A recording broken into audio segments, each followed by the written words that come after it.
welcome to Counsel'sTable podcast. I'm your host, Spencer O'Neill. This week on Counsel'sTable podcast, I speak with Krystal and Terri. Terri was a surprise guest that was unsure of participating, but once presented with the discussion, took the lead role. We discussed my friend and their son and brother, Josh. Josh is a young man we lost 10 years ago. This conversation was focused on drug court and his and their experience in drug court. However, in total, the conversation is a microcosm of a family's experience living through the opioid epidemic in the 2000s. Josh was addicted to opiates and started his addiction as a young man in Florida in a middle-class beach town in the early 2000s. As a young man that grew up in a similar circumstance and eventually grew to know and love Josh, I can tell you this story is not unique. The fact that it is not unique is a true travesty. At the end of this conversation, I left saying to myself, wow, they shared their heart. I'm sure that many people listening know people like Krystal and Terri and may have lived it themselves.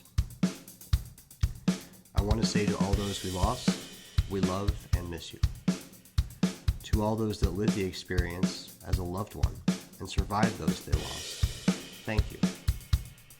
To those people that are currently in active addiction, no matter what bridges you have burned, no matter how far you may have gone, there's no better time to turn back and build back those bridges than now. We need you and love you. In this episode, you will hear mentions of certain facilities such as Epic, DMRT, Stuart Marchman, Salvation Army, and Break the Cycle. These are all organizations and facilities in my local area that provide substance abuse treatment. As a public defender in this area, I'm involved almost daily in getting people into these programs. However, wherever you are, there are organizations with different names that are full of people that want to help. And you do not need to commit a crime to get the help if you want it. I want to thank these programs that assist my clients for trying to save lives. And now I present to you Counsel's Table.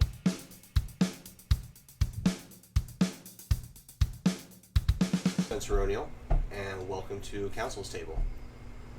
Today I have with me Krystal and possibly Terri. We'll see if she decides that she wants to speak, but she's here as well. And we're going to discuss drug courts, as well as sort of the third-party perspective of families that deal with an addict within their family and going through the court system and what that experience was like. So, Krystal, please introduce yourself. Hi, I'm Krystal, and my experience with dealing with the drug court stuff was kind of complicated for my brother because it was hard to get him actually even into drug court. It takes non-violent felonies, but felonies nonetheless, and then proof that they need to actually go to rehab or whatever, so that was always fun. Right. So, your brother's name was Josh, correct? Correct. All right. And when was he in drug court? Whew. Jeez. 2004? Okay. 2004, 2005, I believe. And when he was in drug court, what got him into drug court?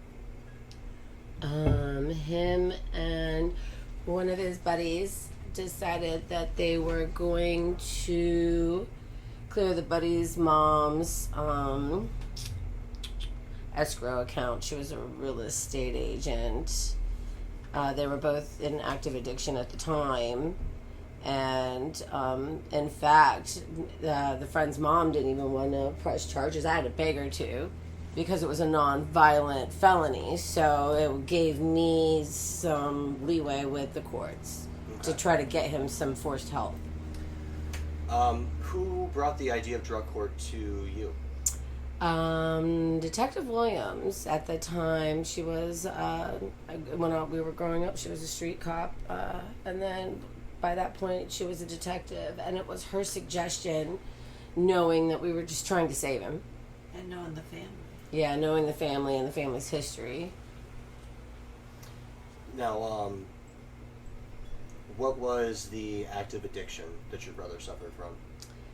It was predominantly opiates, Oxycontin, Roxy's, whatever. He was a needle user, though, so he would intravenously use just about anything. Towards the end, it didn't matter.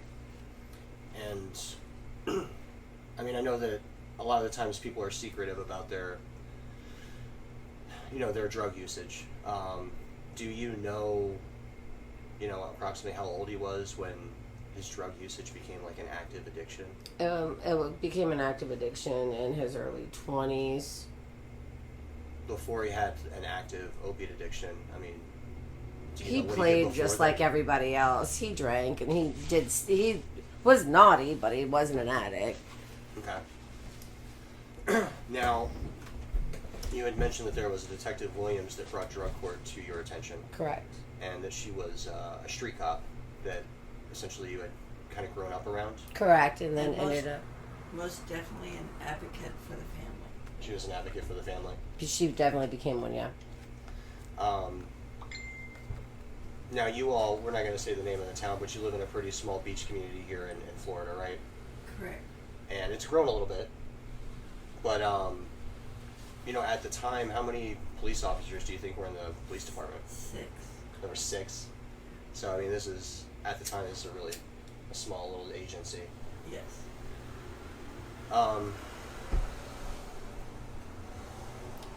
How did she first approach you about the idea of getting him into treatment?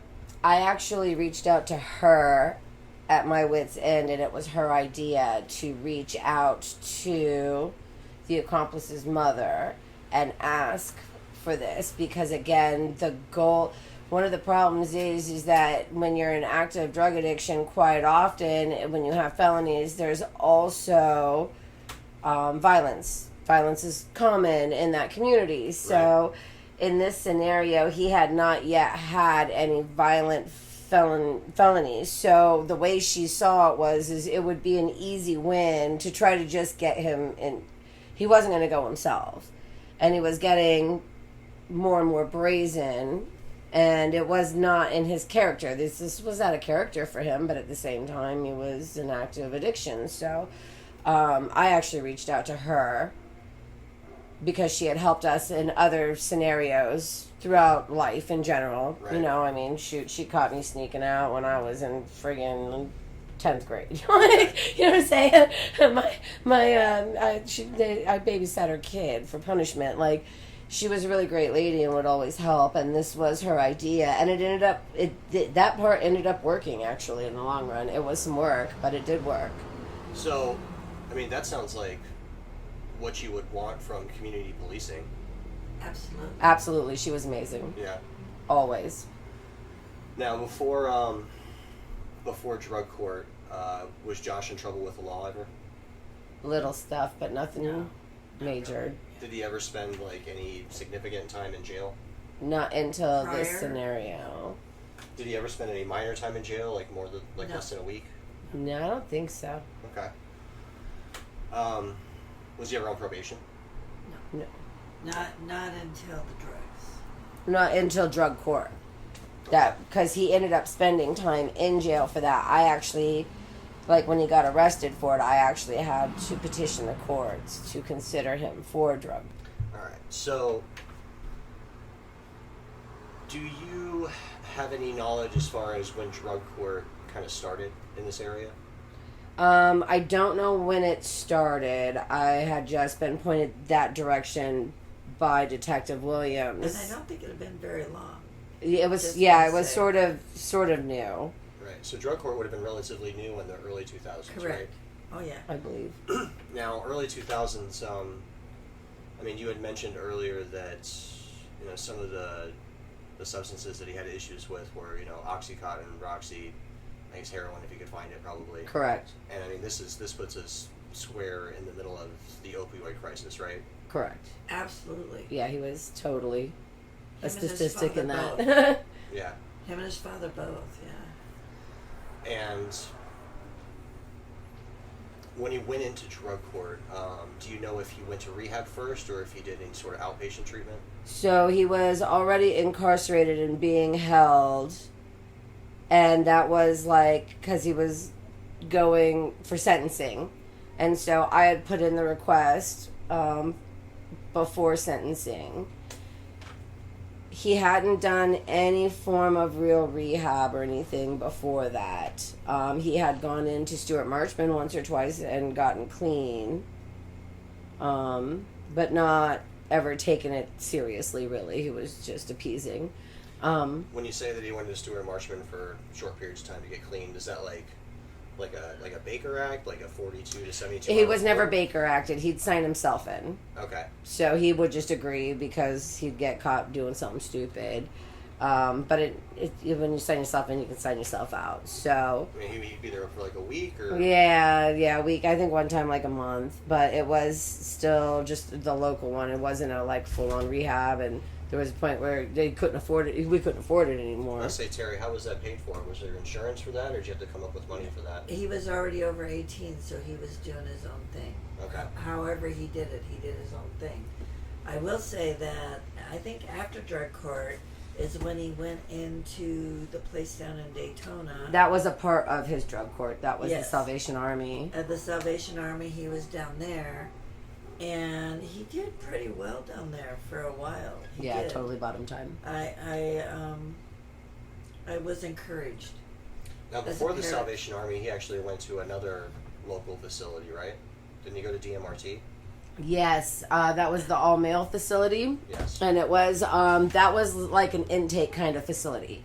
But he So, didn't stay there, right? That's no, he only needed to be there. It's like, so drug court, it does have steps similar to like even AA or whatever. So you have to step up Yeah, from when you phases. start. So they sent him to an all-male facility. And he normally did okay in those facilities. But he did that for like, I don't know, the first 2 months or whatever to give him just the basics to be able to live in a like a halfway scenario or whatever.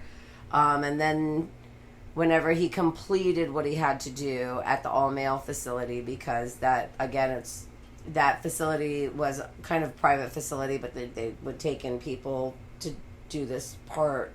Then they turn around and moved him to Salvation Army in Daytona Beach. And that was a co-ed scenario. And he did really well there, honestly. They were pretty good to him. I think you and I actually visited him there. Correct, multiple times. Yeah. And then they also did, at that facility, they also still offered, there was like counselors and stuff there all the time. So like, and they doted over them a little. You know, it's like if somebody really wanted to get clean, they really did have the opportunity and the support system if they chose to stay on that path. Absolutely. I mean, plenty of people don't, and that's the one great thing about drug court is even when he did mess up, yeah, he got arrested, he got picked up, he went to jail, he got his knuckles slapped, and then he went right back to rehab where he had to start the whole process over again. Right. So, If I could, I'd like to speak on that for a moment. So, you know, one of the great things, like you just said about drug court, is that part of recovery is relapse. Like you expect Correct. relapse, and there's some understanding with that. a drug court, it does have deep understanding of that. He Now, did it like 2 rounds. Yeah, it Mhm. comes with consequences. Of course. And, you know, you'll be rearrested, put back into jail. Your supervision will be increased. If you were having outpatient, you may go to inpatient. Correct. You know, there's all sorts You of fall ways. backwards in your or progress. you may have to start over a period of time. That's what they made him do Right. at one time. And, you know, the part to that is also they do have a limit. And Correct. eventually, you know, you can get kicked out of drug court. It's not just like an endless stream of you're in and then we're just going to do this forever. It doesn't work that way either. I don't No. think they ever kicked him out. Yeah, So he I didn't think get he kicked out. completed whatever was required. How's that? But he just took the long route. Because he had to restart one time after being in for almost a year. So the first time he got himself in trouble. He literally had to do a restart from the Salvation Army, so they didn't make him detox, like go and stay in the But he was in that in the all male place facility. out West County Mm-hmm. a couple times because I always went out and saw him wherever he was Mhm. at. But yeah, out in West County, and that was co-ed. Yeah. Whatever that one was. Yeah. Do you know if it still exists? I don't know, but it was out West County. No, and I out just 92. I don't even know if the Salvation Army is the same. I know that I believe that it's all female now, but it may not even exist anymore. I'm not sure. I can tell you just from my experience that the Salvation Army has gone through some mix-ups. I don't know the specifics of it, but there was a line of issues that had occurred about 2 years ago, and I wouldn't be surprised if they went from co-ed to single sex in order to try to kind of avoid from some of that. Right. Well, I can tell you when he was there, it was a solid environment. He did well there. He did. I think it was co-ed though. It was. Because there were women there too. It's like Yeah. I met like friends of his or whatever. Because I always went once a week to see him. Right. But he built a relationship with the pastor that's there, that's the church that's affiliated with it, and whatever. And he did do well there.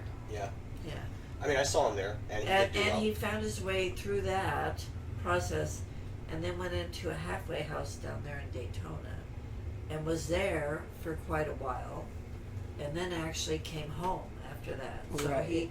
he worked through whatever process to come home. Now, he made it all the way through drug court and actually got off supervision, Yes. didn't he? Yeah. Correct, Yeah. yeah. Yeah. That's what I'm saying. He made it through the halfway house, all the stuff, and came home.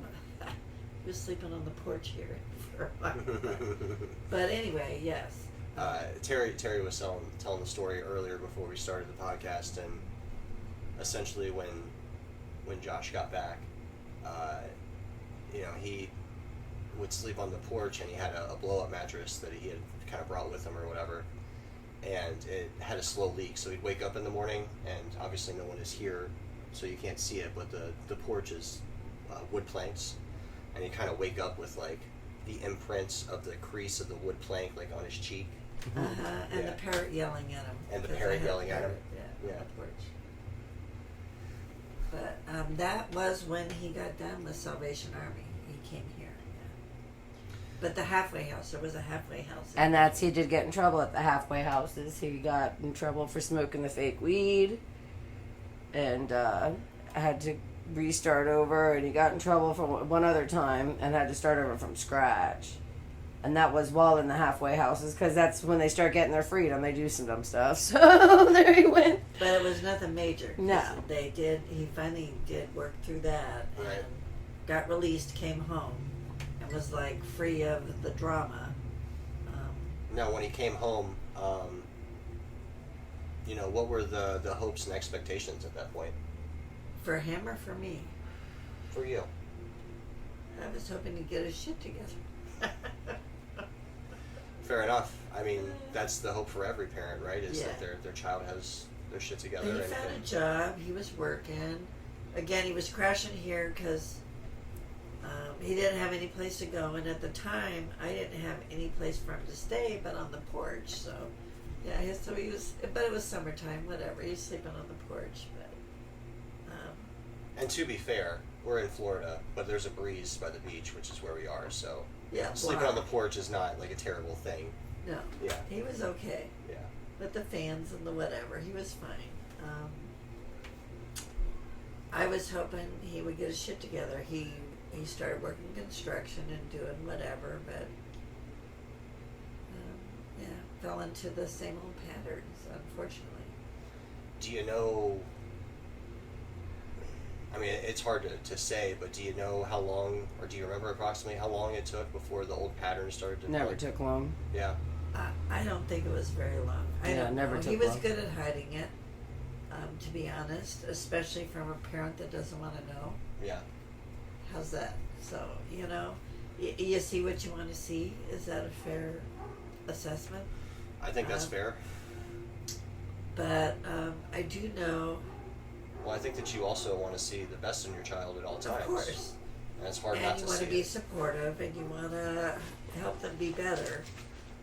At some point, you figure out it's not going so well, and then they move out and do whatever, which is what happened here. And he was working construction and met a girl and whatever, moved on, till he ended up with open heart surgery. Now, the how many surgeries did he have? Just the one? Two Okay. open heart surgeries. So the first one, how old was he? Do you remember? It was a year before he passed away. Yeah, it was 19. 2000s. It would have been in the 2000s. 2011. Right. 2011, and like February of 2011,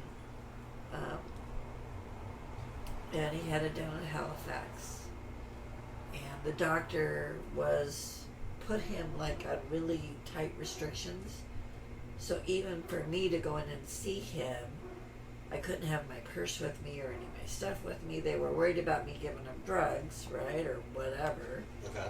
which I found totally bizarre as a parent. I'm like, why Well, would they I do worry about anybody giving him I drugs. get it. And I get people it. were sneaking him drugs, obviously. And at the time, I was like appalled that the doctor was being so like rude and abrupt with me. But going in and seeing him, he was there for like a total of 6 months. He had open heart surgery, and I saw him every day. I would go every day, right? Yeah. At some point, they moved him from Halifax to like a sister hospital down in Port Orange, because they needed the bed space at Halifax. For physical rehab, but not addiction rehab. And he was still on lockdown down there. And I started rotating with his girlfriend every other day. So instead of seeing him every day, I saw him every other day, whatever. But I'd drive down to Port Orange and see him. And he was in there for several months. So I want to say a total of like 6 months after his open heart surgery. But even through all of that, his open heart surgery was done because he had a vegetative mass in his heart from shooting up. And unfortunately, they kept him on pain meds the entire time he was in their care. And they never Weaned him off. weaned him off the meds, number one. Number two, because there's a conflict between him living in Flagler County Okay.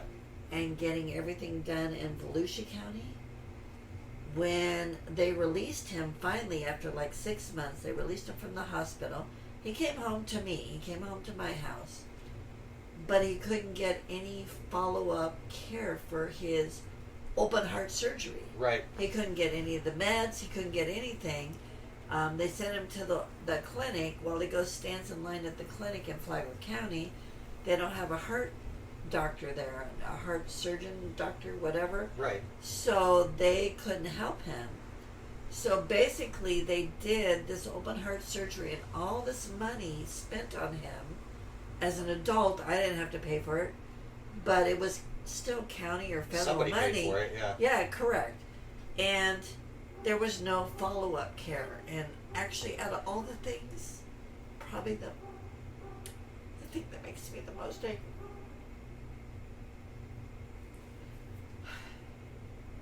because unfortunately, they didn't get all of the infection. So he was in the hospital so long because they kept seeing his white blood cell count up. Knowing there was something wrong, but they couldn't find it. Right.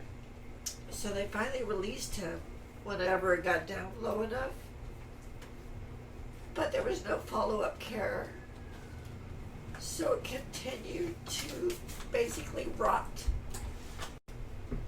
Yeah. And he started using drugs again. And because of the pain, and he was struggling. He was working. He was here at my house. He was working. He was doing stuff, but struggling. Right? You know what I'm saying? Like in pain, struggling. Yeah. He fell back into drugs. And Well, it's got to be difficult at that point in time too, right? Like you've already got this addiction that you've trying to deal with, and then you've got legitimate pain. On and- top of and an no addiction help. and Right. no guidance. No. There was no place for him to go at the time. I had no money, so I couldn't help him. Everything that had happened in Volusia County, so there was no follow-up care Well, for also him that has something to do with in Flagler some County. of the hospital system too, doesn't it? As far as like I the difference. would guess. I don't know. At the time, there was no winning. We couldn't find. Again, they were sending them to like. There was the monthly clinic that they offer, right, Mhm. for The free Flagler clinic. County residents. Well, he would go stand in line and wait to see somebody, but nobody could help him because there was no volunteer heart doctors on the freaking roster. So he worked, and then eventually I think he fell back into old habits, and 6 or 8 months later after that, I mean, we're talking almost to the date, a year later, he was under the knife and passed away. Right. So at like Christmas, New Year's Eve, he felt so bad he finally went back to the hospital, and he never got out. In the final half of this episode, you will hear discussion of Krystal's father and Terry's late husband, John. He also suffered with addiction, and both he and Josh struggled with it at the same time. He was able to come out of addiction with the help of AA and his sponsor. We've also lost John due to a heart condition. He was clean at the time. AA-NA can be helpful tools for those that cannot afford professional counseling because what it provides is a community. Many people focus on the religious aspect of these programs, and there are religious elements which can turn people off. However, the point that is most important is that a community is what is needed. People helping people. I want to take this opportunity to ask you to like, subscribe, and or follow on whichever platform you listen to this podcast. Now we return to Counsel's Table Podcast.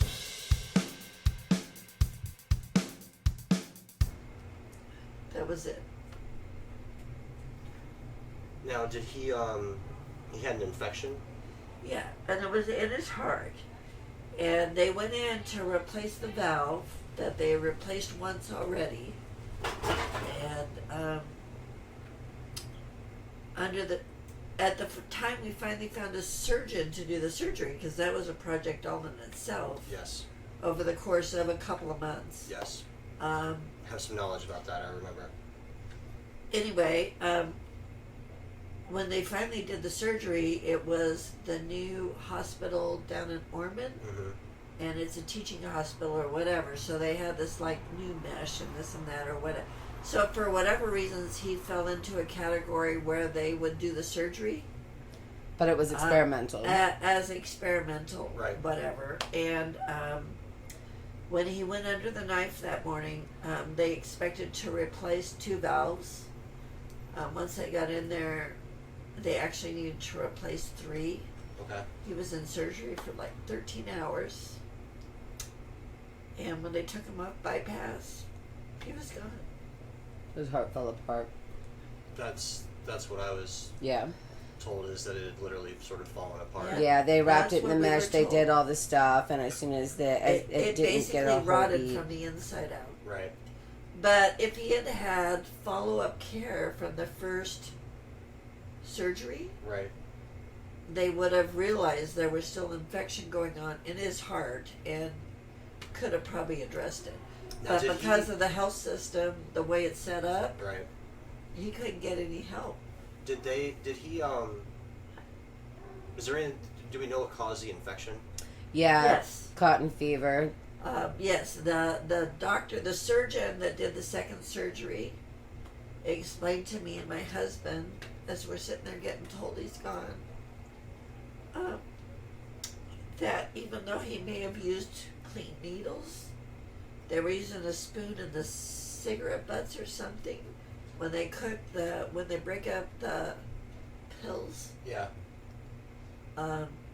They apparently pull it through a cigarette butt to filter out the impurities before they inject it. If they're sharing that spoon and that cigarette butt, they're sharing that bacteria that gets in the bloodstream, blah, blah, blah. Right. So yeah. A fiber from the cigarette butt ended up going into his bloodstream. There is a process they call cotton fever, and addicts that use intravenously, it's literally like having the flu. Well, the doctor did not say that to me. I sat with him through cotton fever multiple times. Well, the doctor didn't say that to me, but the doctor did say that using the spoon in the cigarette butt from somebody else introduced a bacteria in his bloodstream. That's what I was told. I mean, yeah. So it's, I know we talk a lot about clean needles, right? He had clean needles. Right, but even the use of a clean needle can still be tainted with cross-contamination when you've got some other part of the process that you're sharing with another person. Correct. Yep. And that's what the doctor told me sitting when they told me he was dead. All right, so speaking as family members that have kind of gone through the experience of a loved one going through the process, and then ultimately, after the process was over, you know, still suffering the loss that everyone was trying to avoid, you know, what do you think that drug court would be useful for everybody or anybody, or what are your thoughts sort of on the effectiveness of a drug court? Drug court's going to work great for somebody at the very beginning of addiction, but it's not going to, unless if they're truly in active addiction and don't want the help. You can't save somebody that doesn't want to be saved. So, and he wanted to be saved once or twice, but you got to be able to hold on to that too, you know. And there was to a point where he just gave up. Drug court is great though, and did buy us plenty of time, and it was clean time. He was clean, he was sober, he was himself, and that was beautiful. Okay. So drug court gave you some years that you may not have had? Absolutely. Yeah, and I think if it hadn't been for the health issues with his heart, he might have survived. But with the heart issues... And the pain. And the difficulty of getting him help with the heart issues and the conflict between Flagler County, Volusia County, you know what I'm saying, all the stuff, the logistics of it all. Right. We lost him. I think that's the bottom line. Now, if somebody wants to get the help and wants to make the change, do you feel like drug court is a useful tool? Absolutely. As long as they get the counseling and the stuff to go with it. Now, since then, Break the Cycle, it also participates with drug court, and Break the Cycle is great. And in fact, I even worked for the last few years for one of the owners of Break the Cycle. And I can tell you that Break the Cycle did help my dad get through his stuff. They gave him tools and helped him find help. But he ended up going the opposite direction. Instead of going to Volusia, he went to St. John's. Okay. And St. John's actually did offer more there.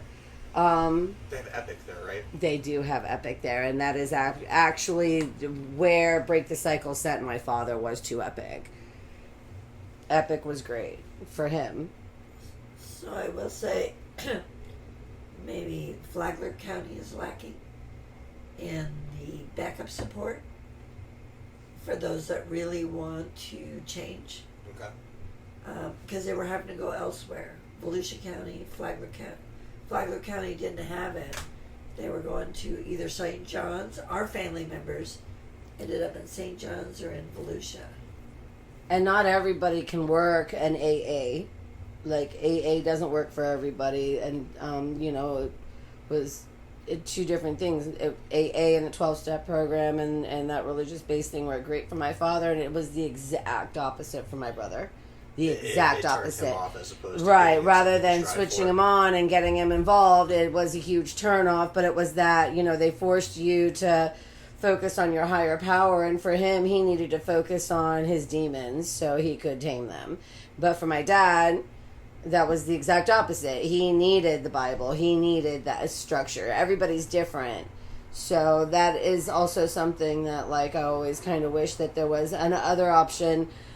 12-step program is fine and dandy, but it doesn't have to be, you don't have to have the Bible shoved up your butt either. You know what I'm saying? There can be spiritualism without having religion forced down your throat. And for Josh, that was totally a thing. Right. With my dad, his father was a Pentecostal minister. Like, he rolled right into that. That made him comfortable. But I feel like there should always be another option.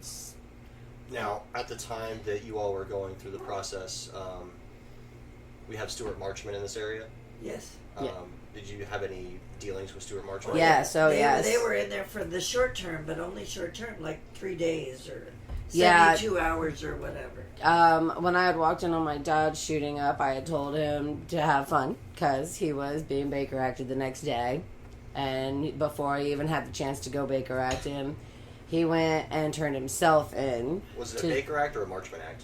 I was just threatening. Okay. But it would have been a Marchman Act. Okay. But in the moment, it was a threat. I didn't even get the opportunity to do it because he just went and turned himself into Stuart Marchman that day and cold cut quit. Major Xanax addiction, alcoholism, and he was at that time currently also intravenously using opiates. So, and like they didn't want him to call, they literally called me because he had signed his death sentence by cold cut quitting the huge amounts of Xanax that he was prescribed. They wanted, so he was actually on three major substances. 3 substances that are difficult and 2 and that are complicated. dangerous to Correct. get off of immediately. Exactly. But had been doing it for a while and got busted by his daughter. Yeah. And he did. He went in and cold cut quit.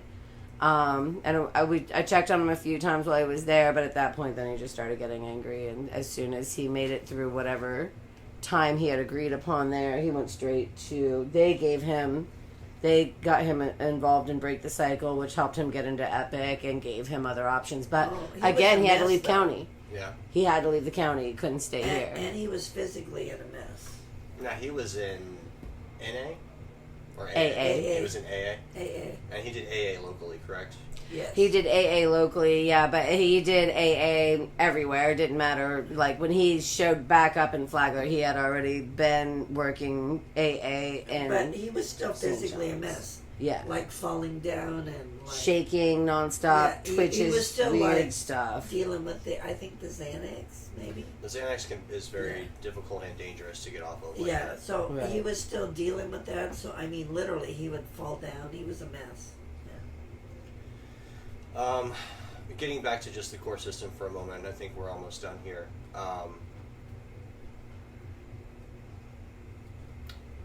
Do you think that incarceration would have been a tool that would have helped Josh? Probably not. Probably not. Probably not. What do you think, Krystal? I think in the long run, if he had actually... Because he did a little jail time, but if he had done prison time, it probably just would have made him worse, not better. He liked to buck everything. The only thing I wish that was easier was, like... I think... Go ahead. Plenty of people start addiction in their late teens, early 20s. They get exposed to whatever, right? Well, how many kids do you know that get into fights? Plenty. If you are 18 and you get in an ugly fight and end up with a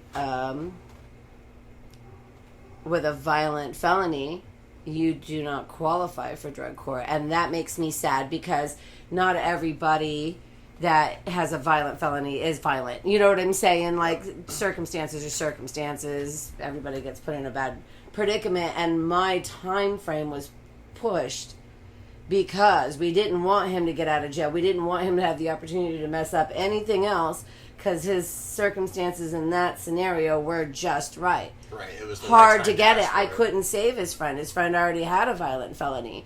Because, I mean, his mom, like, literally almost she was reluctant to do it because it meant that she had to press charges on her son, too. He ended up spending prison time over that. Right. You know, it was major money that those boys took. So, and it made me, you know, she to this day is probably still a little mad at me because she put her son in prison so that I could give my brother the opportunity. Now, last question and we'll end it.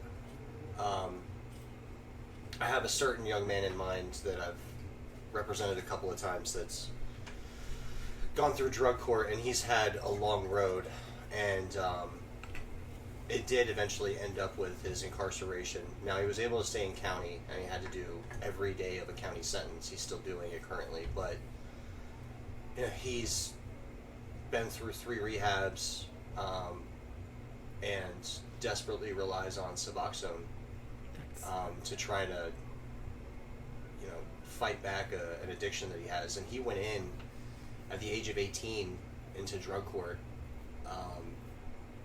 with an active addiction of IV use. Like, he was shooting up at 17, 18 years old, Right. just graduated high school. Knowing him, I believe that he wants to be sober. I do. And I know that he has support. I know he has a family that cares for him. You know, with that situation laid out in front of you, you know, is there anything that you would say to somebody in that circumstance?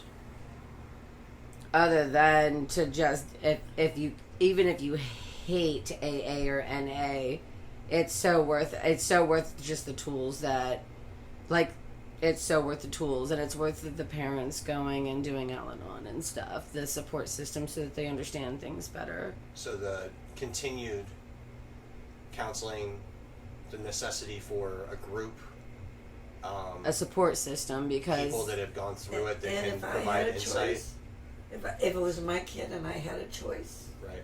again, I would send him 3 states away where he knows nobody, with some kind of a group or a support system or whatever. So he's like in a halfway house or a camp or whatever, where they go do, you know, the fucking wilderness shit or whatever, but he's totally removed from his environment, all the things that trigger him, all the things he wants to, you know, that make them go back to where they were. Yeah.